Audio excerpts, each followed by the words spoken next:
Selamat pagi para mahasiswa yang terkasih, berjumpa lagi di dalam perkuliahan Injil Sinoptik.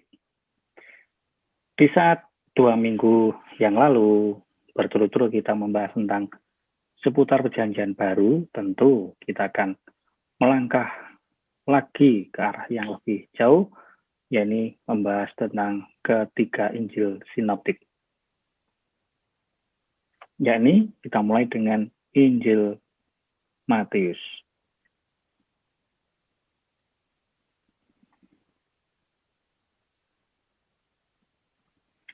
Yang pertama-tama adalah kita bicara tentang siapa yang di pengarang Injil Matius ini. Pandangan tradisional, pengarang adalah Matius yang semula pemungut cukai atau Lewi. Injil ini berasal dari saksi mata. Karena pertama-tama, bahasa Yunani baik. Pejabat cukai tentu pendidikan tinggi. Perhatian lebih pada pungut cukai dan banyak menyebut soal pajak. Namun, dalam nama Matius, dalam Matius 10 ayat 3, ada pada urutan ke-8 sudah Thomas dan diberi keterangan si pemungut cukai. Dalam Injilannya, Matius ditempatkan pada urutan ke-7. Ini merupakan indikasi seorang penulis yang hendak merendahkan diri. Tiga hal tersebut buktinya bukanlah bukti, memang di atas ini bukan bukti, tetapi adalah bisa menjadikan salah satu petunjuk sedikit tentang siapa yang menjadi pengarang dari Injil Matius ini. Para ahli modern cenderung menentang pendapat tradisional ini dengan alasan, jika Matius adalah saksi mata, mengapa ada teori yang mengatakan bahwa Injil Matius menyontoh Injil Markus? Injil Matius ditulis kurang lebih pada tahun 80 sampai dengan 80 Masehi. Bukankah ia dengan demikian sudah sangat tua? Apa mungkin dengan usia tua dia dapat mengingat dan menulis? Kesimpulan sementara yang bisa diambil adalah sangat sulit menemukan dengan 100% siapa pengarang Injil Matius. Semua teori di atas mempunyai pendasaran yang masuk akal meskipun tetap bisa disanggah. Lalu kita bicara tentang kapankah Injil Matius ini ditulis. Injil Matius selesai disusun pada tahun 80 hingga 85 Masehi. Mengapa? Karena ada ayat-ayat yang beri kesan menyindir kota Yerusalem yang sudah hancur. Matius 22 ayat 7, Matius 23 ayat 38, dan Matius 24 ayat 15. Sehingga mungkin Injil ini ditulis sesudah peristiwa tersebut. Perlu diketahui, kota Yerusalem dihancurkan pada tahun 70 Masehi. Kalau Injil Matius ditulis mengikuti Injil Markus, maka Injil Matius paling cepat ditulis pada tahun 65 Masehi. Ada nada anti-Yahudi dalam Injil Matius ini. Konflik Kristen dan Yahudi mencapai puncaknya pada tahun 85 Masehi. Yaitu ketika orang Yahudi memasukkan kutukan untuk orang Kristen dalam doa 18 berkat. Matius sering menampilkan pertengahan ini dan cocok menjadi latar belakang penulisan Injil Matius. Ada para ahli yang menentang argumen di atas dan mengatakan bahwa Injil ini kemungkinan besar disusun pada atau sebelum tahun 70 Masehi. Mengapa? Karena Injil Matius banyak berbicara tentang Bait Allah. Pembicaraan tentang Bait Allah tentu akan memiliki makna jika Bait Allah masih ada. Sebagian besar Bapak Gereja sepakat bahwa Injil Matius lebih dulu ditulis daripada Injil Markus. Kesimpulan sementara dapat diambil adalah sulit menentukan tanggal dan tahun pasti penulisan Injil Matius. Yang jelas, Injil ini tidak mungkin ditulis setelah tahun 110 Masehi. Karena pada tahun itu Injil Matius sudah dikutip dalam tulisan Ignatius dari Antioquia. Pada umumnya, para ahli sepakat bahwa tempat penulisan Injil Matius di Antioquia atau Syria. Nah, tentu seperti layaknya tulisan punya latar belakang, lalu ditujukan kepada siapa.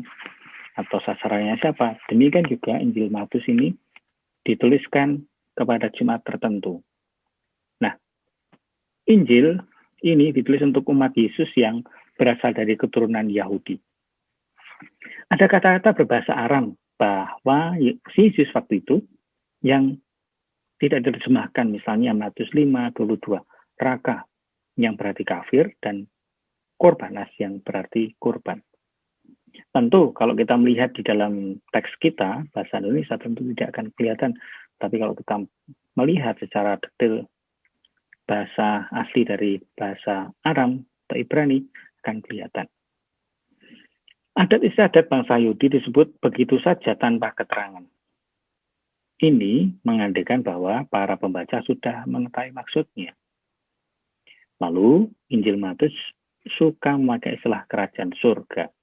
Karena orang Yahudi tidak suka menyebut kerajaan Allah. Sehingga diganti dengan kata surga. Injil ini ditulis dengan maksud untuk membina iman jemaat Yahudi yang percaya pada Yesus yang pada waktu itu dikucilkan. Tadi ya, jemaat Kristen atau Yahudi yang menjadi Kristen dikutuk di dalam 2:18 berkat itu. Injil ini mau menguatkan iman mereka dan mengatakan bahwa Yesuslah pemenuhan nubuat-nubuat perjanjian lama, misalnya dalam Matius bab 1, yaitu yang menuliskan tentang silsilah Yesus Kristus yang dari Abraham hingga Yesus Kristus. Struktur Injil Matius. Tentu sebuah tulisan, sebuah Injil, sebuah surat memiliki kerangka atau struktur yang mudah dipahami sehingga kita bisa memahami maksud isi dari tulisan ini, tulisan Injil Matius ini apa. Pada umumnya, para ahli membagi Injil Matius berdasarkan tempat pewartaan Yesus ke dalam struktur, yakni sebagai berikut. Pendahuluan Matius 1 hingga Matius 4 ayat 11. Lalu karya Yesus di Galilea, Matius 4, 12 hingga 15. Lalu karya Yesus di utara, Matius 15. Dan perjalanan ke Yerusalem, Matius 18, 21 hingga 28. Jika ditilik secara cermat, Injil Matius mempunyai kerangka utama yang didasarkan pada 5 kumpulan khotbah Yesus. 5 kumpulan khotbah ini mengingatkan pembaca pada 5 Taurat Musa. Setiap kumpulan khotbah diakhiri dengan keterangan yang sama. Nah, bisa lihat ya. Khotbah di bukit, bab 5 ayat 7, ada selingan. Bab 10, khotbah kepada para rasul, ada selingan pula.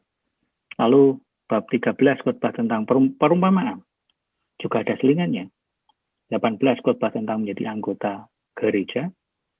Dan yang terakhir adalah khotbah akhir zaman, 24 hingga 25.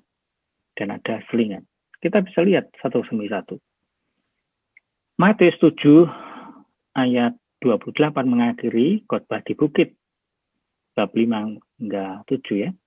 Lalu Matius 11 ayat 1 mengakhiri bab 10 yang adalah khotbah kepada para rasul. Matius 13 ayat 57 mengakhiri bab 13 yang berbicara tentang khotbah tentang perumpamaan. Matius 19 ayat 1 mengakhiri bab 18 yang merupakan khotbah tentang bagaimana menjadi anggota gereja. Dan Matius 26 ayat 1 mengakhiri khotbah tentang akhir zaman di bab 24 hingga 25. Nah, dengan demikian, Matius ingin menampilkan bahwa Yesus adalah Musa yang baru. Ya, tentu karena latar belakang atau jemaat yang tujuh adalah jemaat Yahudi yang menjadi Katolik, menjadi Kristen. Tentu sangat jelas bahwa jikalau perbandingan Musa dengan Yesus yang adalah Musa baru tentu akan sangat memudahkan mereka memahami ajaran Yesus itu. Matius 5 bab 7 amat penting karena di situ Yesus berkhotbah di bukit. Sama seperti khotbah Musa di Sinai. Yesuslah Musa baru yang akan membawa bangsa Israel bebas dari perbudakan dosa. 5 khotbah tersebut menjadi pondasi utama Injil Matius. Nah, kita sekarang bicara tentang pokok-pokok teologi dari Injil Matius. Tema mengenai kerajaan surga amat sering muncul. Ada 7 perumpamaan tentang kerajaan surga dalam satu bab Matius 13 itu. Yang diwartakan Yesus bukan pertama-tama dirinya sendiri, melainkan kerajaan surga yang nyata dalam diri Yesus. Kerajaan Allah atau kerajaan surga sama dengan adalah merajanya Allah. Para murid diutus untuk mewartakan kerajaan Allah, yaitu dalam Matius 10 ayat 7. Sering dikatakan bahwa Matius adalah drama 7 babak mengenai kerajaan Allah. Nah, sehingga Matius sering mengatakan bahwa Yesus menyebut Bapa sebagai Bapakku.